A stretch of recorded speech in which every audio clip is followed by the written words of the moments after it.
Gold trusted gold buyers. మీరు తాకట్టు పెట్టిన బంగారాన్ని విడిపించి ఈ రోజు ఉన్న మార్కెట్ ధరకు కొనబడను. చాలా విరామం తర్వాత మళ్ళీ మీరు వెండితెర మీద లైవ్ గాని చూసుకోబోతున్నారు. మీకు ఎలాంటి ఎక్సైట్మెంట్ ఉంది?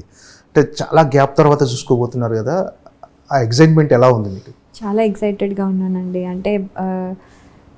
అంటే నేను ప్లాన్ చేసి ఏదో రావాలి, లేకపోతే ఇప్పుడు ఈ టైంకి రావాలి అని ప్లాన్ చేసింది కాదు, కానీ ఏదైతే ప్రాసెస్ అయిందో ఆ ప్రాసెస్లో ఈ ఎక్సైట్మెంట్ ఇప్పుడు చాలా పీక్స్లో ఉంది. అంటే అది ఆ ప్రాసెస్ ప్రిపేర్ అయ్యింది కాదు, కానీ ఇప్పుడు ఇది చూడబోతున్నాం అనేది ప్రిపేర్ అయ్యింది కాబట్టి ఇది వెయిట్ చేస్తూ ఉన్నాను.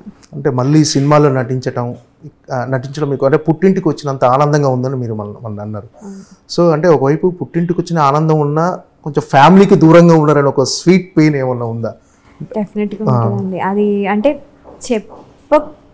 అంటే నేను చెప్పడం లేదు, బట్ ఉంటుంది, అది అందరికీ ఉంటుంది. బట్ అది అంటే ఇప్పుడు దానివల్ల ఇప్పుడు మనము ఏదైనా సాధిస్తున్నాం అనుకోండి, ఇప్పుడు దానికి ఒక సార్థకత ఉంటుంది. మనం ఏమి చేయకుండా ఊరికనే టైం వేస్ట్ చేసామా అలా చెయ్యం కాబట్టి ఎలాగో అది అప్పుడు ప్రాబ్లం. కానీ మనం ఏదో సాధించడానికి వచ్చినప్పుడు ఏదో మంచిగా చేద్దాం అనుకున్నప్పుడు అప్పుడు అది స్వీట్ పెయిన్ మీరు అనేది పెయిన్ ఉంది, కానీ దీన్ని కాంపెన్సేట్ చేస్తుంది చూడాలి. అంటే యూఎస్లో ఉన్న మీ ఫ్యామిలీ కూడా వాళ్ళు కూడా మిస్ అవుతుంటారు కదా డెఫినెట్గా?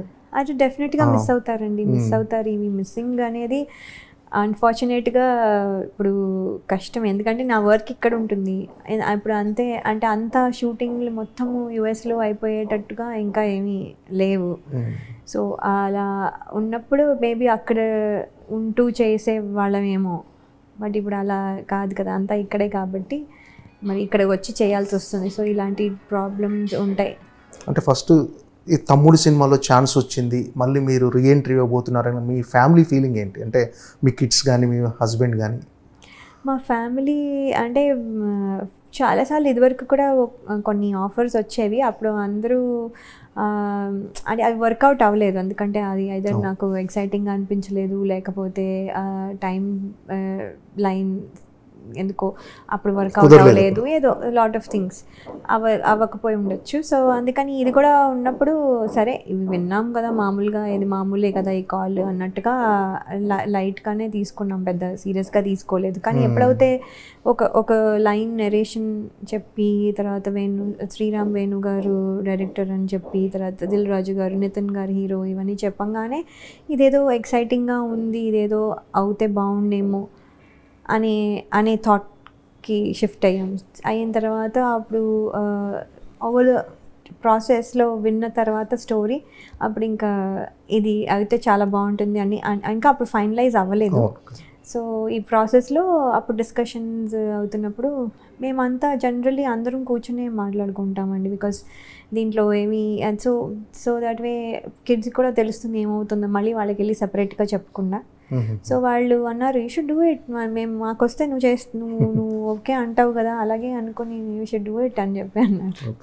అంటే అమర్ అక్బర్ ఆంటోనీ తర్వాత మళ్ళీ ఒక 7 years 8 years గ్యాప్ వచ్చింది.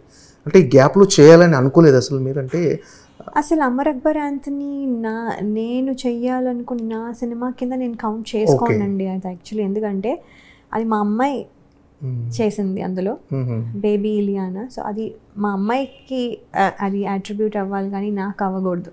ఎందుకంటే మా అమ్మాయితో పాటు నేను గార్డియన్గా వెళ్ళిన దాన్ని అక్కడికి వెళ్ళిన తర్వాత వాళ్ళు మీరు ఎలాగో వచ్చారు కదా, మీరు ఎందుకు చేయకూడదు అంటే అప్పుడు కూడా నేను ఇంత చిన్న రోల్ కాదా అండి, ఏమైనా బెటర్ ఉన్నాయా అంటే ఇంకా లేడీస్కి ఏమీ లేవు అంటే సరే అక్కడ ఎలాగో ఉన్నాను కాబట్టి అప్పటికప్పుడు డ్రెస్ కనిపించారు అంతే. సో వాంటెడ్ రీఎంట్రీ కిందకి మనం కన్సిడర్ చేయకూడదు. అసలు నేను ఎప్పుడు ఇంటర్వ్యూ ఇవ్వలేదు, నేను ఎప్పుడు వాళ్ళు కూడా ప్రమోట్ చేసినప్పుడు కూడా వాళ్ళు చెప్పారు అది తను సరదాగా మా రిక్వెస్ట్ మీద చేశారు కానీ అన్నట్టుగా కూడా శ్రీను వైట్ల గారు కూడా చెప్పారు. అది అసలు నేను రీఎంట్రీ, పర్ఫెక్ట్ రీఎంట్రీ ఇది, కరెక్ట్.